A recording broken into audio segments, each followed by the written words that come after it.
Hello, coaches, and welcome to I Coach Football. I'm your host, Joel Forsberg, and this channel is dedicated to helping coaches like yourself become more successful at both youth tackle football and youth 7-on-7. Today's video is about 7-on-7. So you're an offensive coach, you're back there, and you're seeing the defense just back out. They are bailing out. Their safeties are bailing out. The corners are bailing out. Maybe they're playing a cover 3 or a cover 4, and maybe they're just playing really soft. Maybe you hit them a couple times down the field with a nice deep pass, and they're just giving you that underneath. Now I have another video about the drag route, a deadly drag route play. I think I titled it, and that can help take advantage. But now remember, these players are athletic, they're fast. That's why they're bailing out so fast, because they are fast, and that drag route, maybe that drag route's not getting open like you want it to.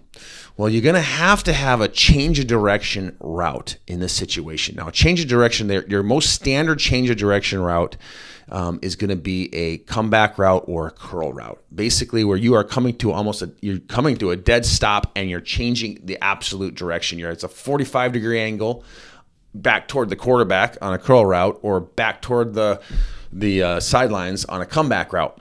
So you're basically just completely changing the direction that you're going. Now, there are plays that you change the direction on a 90, like a dig or an out route, but that little change of direction might not be enough, because remember, these players are fast, so they might be able to get back over the top of that.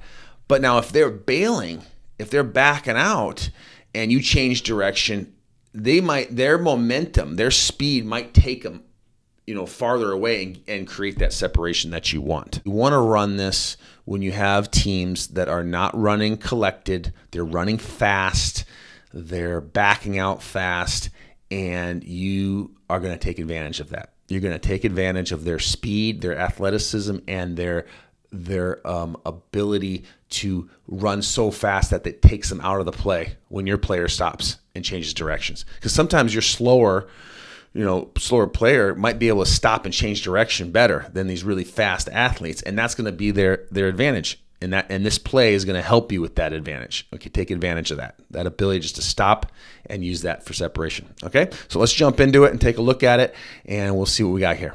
All right, this is the curls comebacks 5, 10, 15.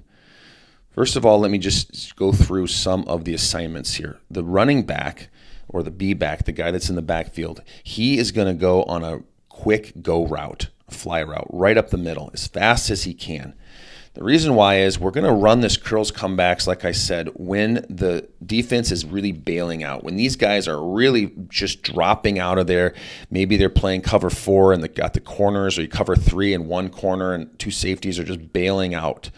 All right, and they're used to seeing you run some really fast plays in succession, and they're just really giving you a lot of underneath route. They're just not slowing down. They're running high. They're running high on their hips. They're not ready to break down, and they're just flying around.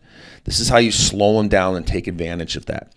Now, you want that running back to run up the middle, because we still want these safeties, and especially these middle guys, just seeing someone come as fast as he can. That's going to continue that bailout process. That's going to take these safeties, and just naturally they're just going to start backing up once they see a offensive player come running up the middle really fast like that. They're going to start bailing out. So you get rid of these guys, and hopefully you get rid of this guy too.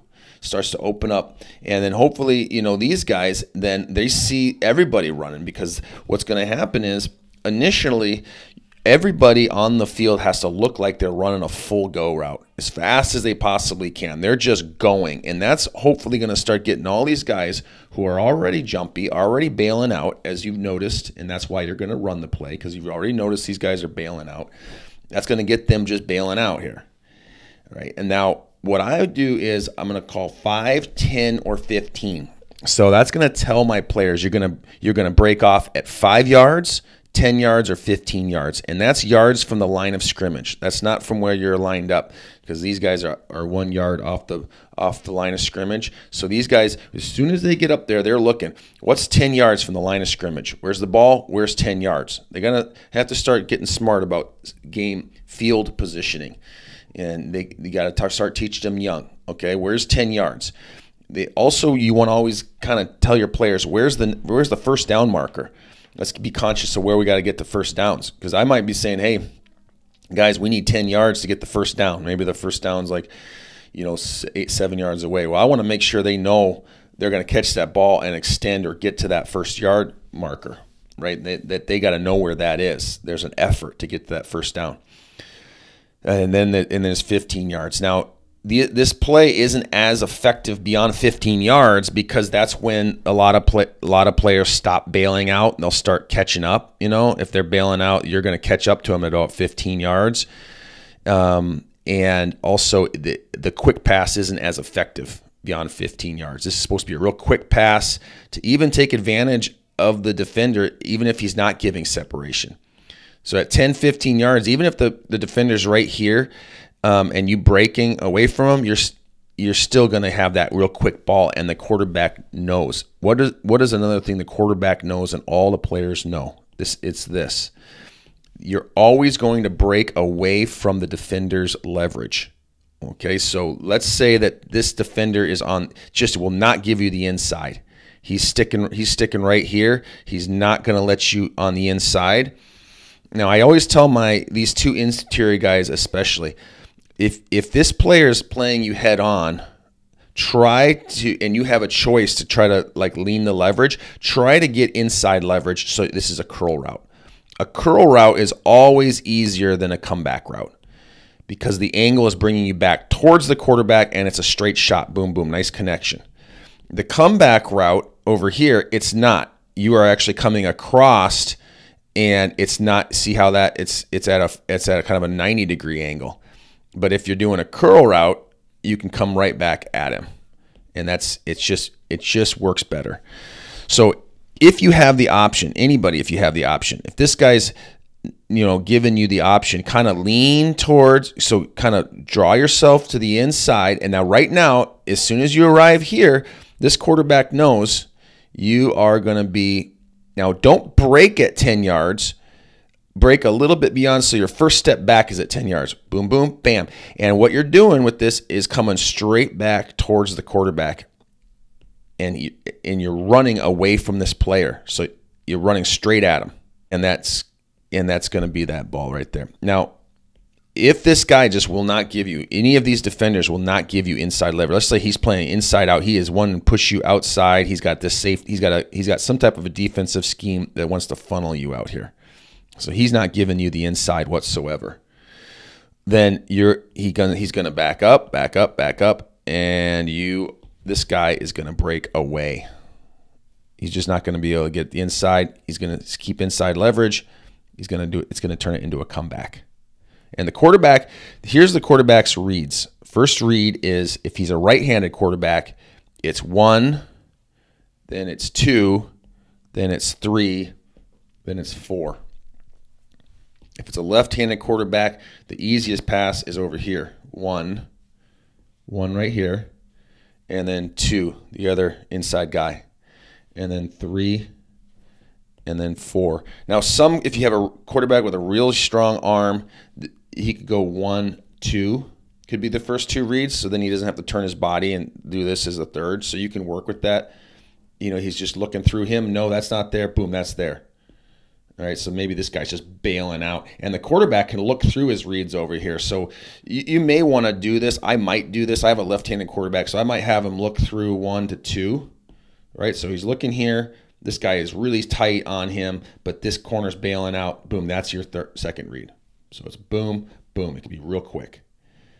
Okay, so later on in the season, you can start getting these guys to do creative stuff. Like, they're going to end up at the 10-yard mark, but he might turn this into what looks like an out, up, and boom, and break.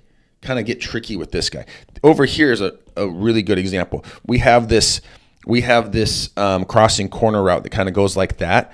So you can do that. Let's say this corner is playing on the inside and he's running with you, and then you break. So you make it look like it's a slant, and then you break off, and now he's trying to catch up to you. He's like, oh man, he's going to do a corner route. So it looks like this. Wow, I'm coming in, coming out, and then break, bam, right there. Okay, so as the season goes on, you can teach your receivers to get more creative with their stem, right? They don't have to just go straight and then boom. They can start getting a little fancier with how they get there, but the point is they're getting to 10 yards and they're breaking away from leverage. And that's where the quarterback is aiming point is. So they can do other things. So this corners, sometimes they're taught to say inside leverage and pin you against the sidelines. Most of the times they're outside leverage and they want to funnel you to the safety. So depending on that, then depends on what this X is going to do. Let's say they're trying to pin you against the sideline. So they're going to stay inside of you and they're going to push you out.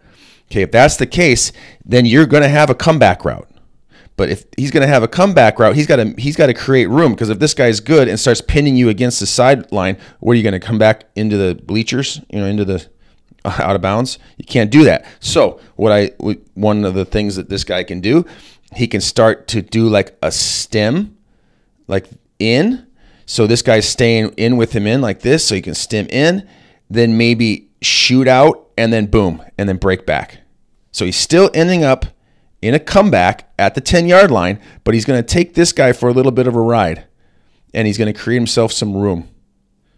Okay, he might even come out like this and then do the comeback right here. He might just do you could do like a hard slant. This guy's staying outside of you in a hard slant, trying to push you in, and then come back at a 45.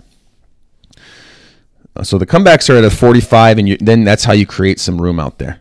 So that's how you can start teaching the players to get more savvy with their route combination. But for starters, it looks like a straight go route. When you first start this, especially with the younger guys, it looks like a straight go route, and you're going to just break off just beyond the 10. So your first step is back on the 10. All right, that's it. Put it in your arsenal, guys. Have it ready to go. You will get completions with this. You're going to get a lot of separation. I tell you guys, you're going to see defenders just back so far out, and your guys are going to be wide open, especially those inside curl routes, those closest to the quarterback curl routes. They're just going to be one after another, and you're going to love it. So thanks for watching, and have a good season. I'll talk to you later.